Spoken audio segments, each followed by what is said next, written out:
Saya sering dapat pertanyaan dari teman, mereka minta saran atau masukan saya, bagaimana caranya untuk bisa meningkatkan penghasilan mereka. Dan biasanya saya akan bertanya, tidak hanya soal penghasilan, saya tanya, berapa rata-rata dana yang ada di dalam tabungan mereka. Dan mereka memberikan saya angkanya. Jadi saya mendapatkan dua data, yaitu yang pertama, data berupa penghasilan, dan yang kedua, data berupa dana yang bisa ada di dalam tabungan.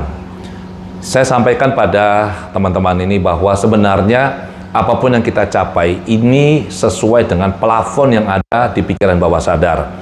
Jadi kita punya dua plafon. Plafon yang pertama adalah plafon penghasilan, berapa penghasilan maksimal yang bisa kita peroleh per bulan.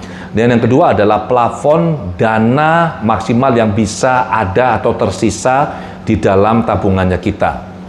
Apabila kita tidak secara sadar mengecek atau menentukan plafon maksimal yang kita bisa capai dalam konteks penghasilan, maka yang berlaku adalah plafon default.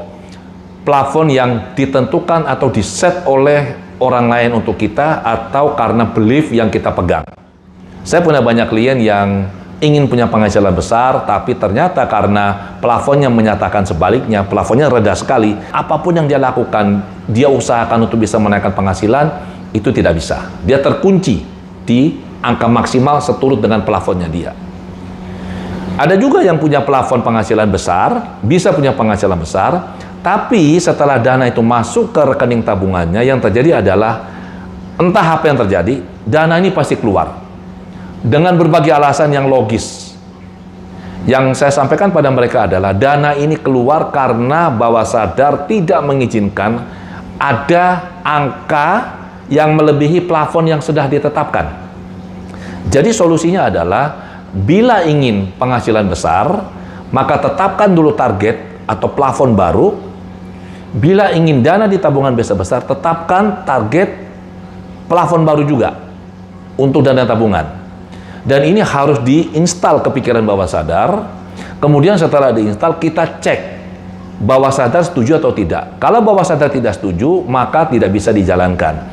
Apabila ada hambatan, ada penolakan dari bawah sadar, ini harus kita netralisir. Mengenai cara menaikkan plafon penghasilan, cara menaikkan plafon dana di tabungan, ini saya jelaskan detail di pelatihan Quantum Life Transformation, beserta teknik menginstal plafon-plafon ini dan teknik untuk mengatasi penolakan bila ada oleh pikiran bawah sadar. Demikian teman-teman, semoga bermanfaat.